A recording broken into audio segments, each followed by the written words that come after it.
Hello everyone, welcome to G centric. तो दोस्तों आज हम डिस्कशन करने वाले हैं गेट इंस्ट्रूमेंटेशन 2018 के क्वेश्चन का। सो देखते हैं। So what is the question, let us see. Two periodic signals xt and yt have the same fundamental period of 3 seconds। यानी कि यहाँ पर बोला गया है कि दो सिग्नल्स हैं, पीरियोडिक सिग्नल्स है ना, एक का नाम है xt, दूसरे का नाम है yt, और इनके फंडामेंटल टाइम पीरियड्स जो हैं दोनों के कितने हैं, 3 सेकेंड्स। ओके, यहाँ तक की बात सभी को क्लियर है। आगे बोला गया है कंसीडर द सिग्नल ZT जिसकी वैल्यू दी गई है x of minus T plus y of 2t plus 1। यानी कि जो xt सिग्नल है उसमें टाइम रिवर्सल ऑपरेशन लगाने के बाद एक नया सिग्नल बना x ऑफ माइनस टी, और जो yt सिग्नल है उसमें टाइम स्केलिंग की गई और टाइम शिफ्टिंग की गई, तो एक नया सिग्नल बना y ऑफ 2t प्लस 1। इन दोनों को जोड़ के नया सिग्नल बनाया गया ZT। इसके बारे में ये कुछ पूछ रहे हैं, क्या पूछ रहे हैं, the fundamental time period of या fundamental period of ZT is in seconds. यानी कि आपको यहाँ पर बताना है कि जो ZT नया सिग्नल बन के आया है उसका फंडामेंटल टाइम पीरियड कितना होगा। ओके, तो again I can say this is moderate level question. यानी कि आपको time reversal, time shifting, time scaling operation अच्छी तरीके से आते हैं, पहली चीज़। दूसरी चीज़, जो एडिशन ऑफ सिग्नल्स का कॉन्सेप्ट है, जैसे मान लीजिए कोई एक कंटिन्यूस टाइम सिग्नल है, ओके, अगर वो पीरियोडिक है तो उसका जैसे मान लीजिए उस तरीके के दूसरे पीरियोडिक सिग्नल्स अगर हम कंसिडर करें और इनको जोड़ दें तो जो रिजल्टिंग सिग्नल बनता है, वो जो रिजल्टिंग सिग्नल है वो पीरियोडिक होगा, और उसका टाइम पीरियड हम कैसे कैलकुलेट करते हैं। इतनी अप्रोच अगर आपकी क्लियर है देन आप इसे आसानी से आंसर कर सकते हैं। तो गाइज सभी को एक बार इसे ट्राई करना चाहिए। Just I am waiting for your answers. So four options are there 1, 1.5, 2 and 3, जो भी आपका आंसर आया है। चलिए, तो आंसर सुरक्षित रखिएगा, अभी हम सॉल्व करते हैं, फिर आप आंसर आराम से मैच कर लीजिएगा। ऑलराइट, सो सबसे पहले अगर हम देखें xt, तो जो सिग्नल xt हमको दिया गया है गाइज, ध्यान समझते हैं, जो सिग्नल xt दिया गया है उसका टाइम पीरियड यहाँ पर मेंशन है कितना, t is equal to 3 second. Okay, जैसा क्वेश्चन बोला। अगर आप xt सिग्नल से x of minus T signal बनाए, यानी कि क्या मतलब है इस बात का, अब xt कुछ भी हो सकता है, लाइक साइनसोइडल वेवफॉर्म हो सकती है, ठीक है। अगर हम इससे minus x of minus T बना रहे हैं, means we are simply making the time reversal. मतलब हम t को माइनस टी बना रहे हैं, तो अगर साइन टी होगा, जैसे मान लीजिए xt साइन टी हो सकता है, बिल्कुल हो सकता है ना, साइन ओमेगा टी कुछ भी। ओके, तो साइन ओमेगा टी पीरियोडिक है। अगर हम t को माइनस टी बना दें तो क्या बनेगा, sine of minus omega t, तो minus will be come out, then minus sine omega t हो जाएगा वो। अंडरस्टूड है, तो फिर भी तो वो पीरियोडिक ही रहेगा। और इनफैक्ट सिर्फ हमने यहाँ पर सिग्नल को रिवर्ट किया है तो उसका जो टाइम पीरियड है वो भी चेंज नहीं होगा। आप थोड़ा सा आसान तरीके से समझें तो मैं यहाँ पर एक एग्जांपल ले लेता हूँ, है ना। एग्जांपल के तौर पर जैसे मैं आपसे बोलूँ कि भाई xt इज इक्वल टू है कोई sine signal, sign omega naught T. Okay, ये जस्ट टू अंडरस्टैंड है बात। ओके, अगर हम x ऑफ माइनस टी लिखते हैं तो यहाँ पर क्या हो जाएगा, एज यूजल आप बोलेंगे कि भाई ऐसा होगा, माइनस ओमेगा नॉट टी हो जाएगा, ठीक है। और आप जानते हैं sine of minus omega naught T यानी कि माइनस बाहर आ जाएगा, ऑड फंक्शन है साइन, तो minus sine omega naught T ये बाहर आ गया। तो अगर ये पीरियोडिक है t इज इक्वल टू 3 से, तो गाइज ये भी पीरियोडिक होगा with t is equal to 3। तो इसमें कोई दो राय नहीं रहेगी कि इसका भी time period t is equal to 3 ही रहेगा। यानी कि xt का जो है वही x ऑफ माइनस टी का होगा। सिंपल सी बात, इन वन लाइन स्टेटमेंट आप बोल सकते हैं। बात क्लियर है यहाँ तक? चलिए, तो xt हमारे पास सॉर्टेड हो गया, यानी कि x ऑफ माइनस टी जो बना नया सिग्नल वो हमको समझ आ गया। अब हम देखते हैं जो दूसरा सिग्नल इसमें लिखा है y ऑफ 2t प्लस 1। तो अगर आप क्वेश्चन देखें ध्यान से तो जो yt दिया गया है दोस्तों उसका टाइम पीरियड है कितना, अरे कितना है भाई, 3 सेकेंड। बिल्कुल सही बात है, t is equal to 3 second. अब हमको बोला है जो y ऑफ 2t प्लस 1 है, what exactly we have done, y of 2t plus 1 बनाने के लिए क्या किया होगा हमने yt के साथ, बोलो। यहाँ पर आपने टाइम शिफ्टिंग की होगी विथ प्लस 1 वैल्यू, यानी कि आपने सिग्नल को एडवांस कर दिया।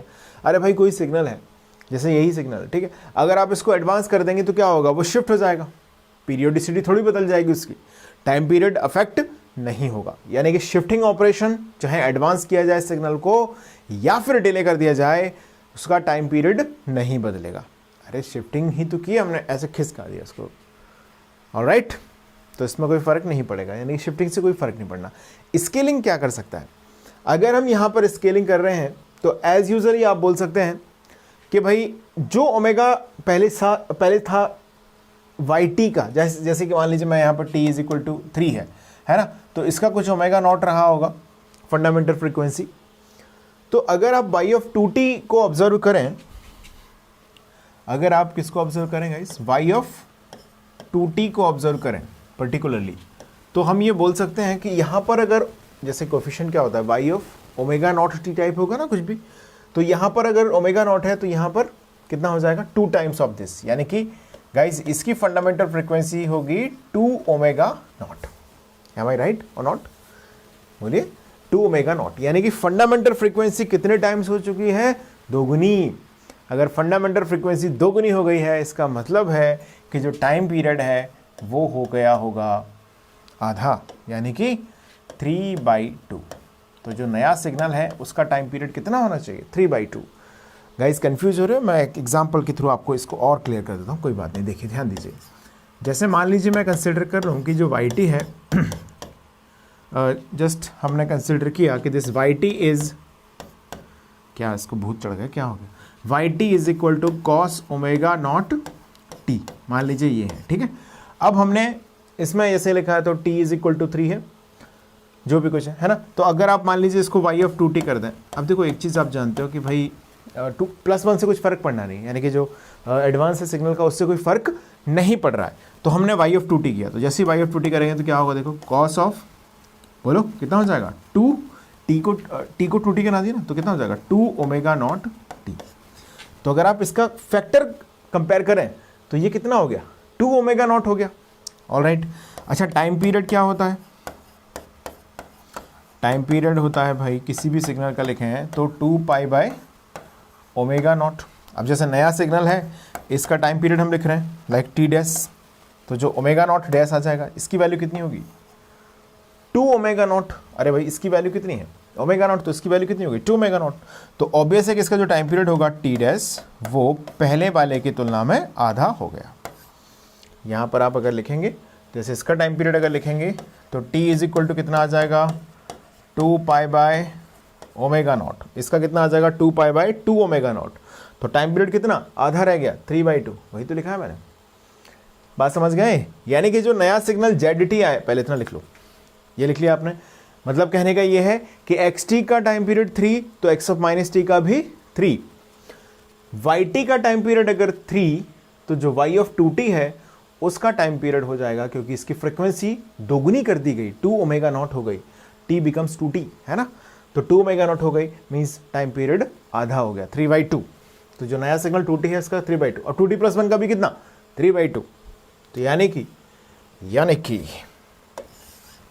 कि जो हमारे पास ZT है वो है कितना है, देखो ध्यान से कितना है, ये डिस्को चल रहा है इसका x of minus T plus y of 2t plus 1, y of 2t plus 1। तो गाइज इसका टाइम पीरियड कितना, इसका टाइम पीरियड कितना t1, ओके, इसका टाइम पीरियड हम मान लेते हैं अपने मन से t1 और इसका टाइम पीरियड हम अपने मन से मान लेते हैं गाइज t2। तो जो ZT है इसका टाइम पीरियड अगर मैं कैपिटल T मान लूं तो आप जानते हैं कि जब सिग्नल्स को ऐड किया जाता है तो जो रिजल्टेंट सिग्नल का टाइम पीरियड होता है that is LCM of least common multiple of T1, T2। तो T1 की वैल्यू कितनी है दोस्तों, यहाँ पर बोलो कितनी है, T1 की वैल्यू 3 सेकेंड, करेक्ट। तो LCM ऑफ व्हाट 3, 3/2 यानी कि 1.5 लिख, तो कुछ भी लिख सकते हैं, कोई परेशानी नहीं। अच्छा इन दोनों का LCM कितना आएगा, OMG this is 3, yes 3 second will be the LCM of 3 and 1.5। Am I right और नॉट, यस प्लीज नोट कर लें इसको, जल्दी से लिख लें आप सभी लोग।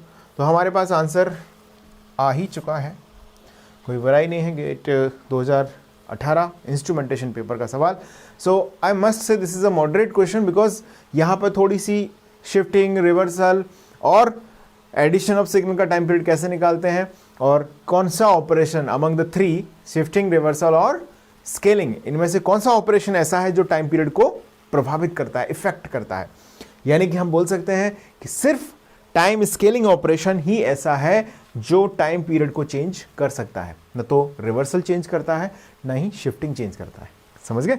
चलिए, तो ये सवाल हो चुका है सॉल्व। छोटा सा अनाउंसमेंट आप सभी के लिए, सिग्नल्स एंड सिस्टम अवेलेबल है जी सेंटर के एप्लीकेशन पर, तो आप प्ले स्टोर पर जाकर इसे एप्लीकेशन को डाउनलोड कीजिएगा and at very affordable fee and with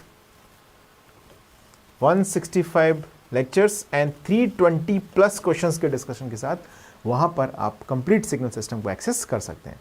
so बहुत बहुत धन्यवाद आप सभी का इस सेशन को देखने के लिए। Thank you so much.